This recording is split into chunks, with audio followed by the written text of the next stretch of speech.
ఐబొమ్మ రవికి సంబంధించిన updates. IBomma website founder ఇమ్మడి రవిని నవంబర్ 15న హైదరాబాద్ పోలీసులు అరెస్ట్ చేశారు. రవి అకౌంట్లో ఉన్న 3 కోట్లను సీజ్ చేశారు. మొత్తం మాఫియా టర్నోవర్ 300 కోట్లుగా గుర్తించారు. రవి 50 లక్షల మంది ఐబొమ్మ వినియోగదారుల డేటాను సేకరించి సైబర్ నేరగాళ్లకు ఆన్లైన్ బెట్టింగ్ యాప్లకు అమ్మాడు. ఇమ్మడి రవికి ఇండియాలోనే కాక విదేశాల్లో కూడా నెట్వర్క్ ఉందని, కరేబియన్ సిటిజన్షిప్ కూడా తీసుకున్నట్లు పోలీసుల విచారణలో తేలింది. తన వీడియో పైరసీ నెట్వర్క్లో 21,000కు పైగా కొత్త, పాత మూవీ ఫైళ్లు ఉన్నట్లుగా పోలీసులు గుర్తించారు. ఐబొమ్మ అడ్మిన్స్ సుమారు 65 సైట్స్ ద్వారా వ్యాపారం సాగించారు. అరెస్ట్ తర్వాత కూడా కొత్త డొమైన్పై సైట్ కనిపించింది.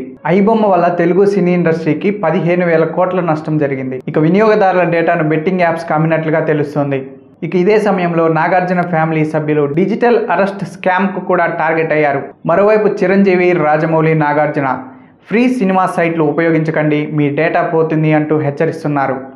ఇమ్మడి రవి ఇలా మారడానికి భార్య మరియు అత్త డబ్బు లేదని హేళన చేయడమే ఓ ప్రధాన కారణంగా విచారణలో బయటపడింది.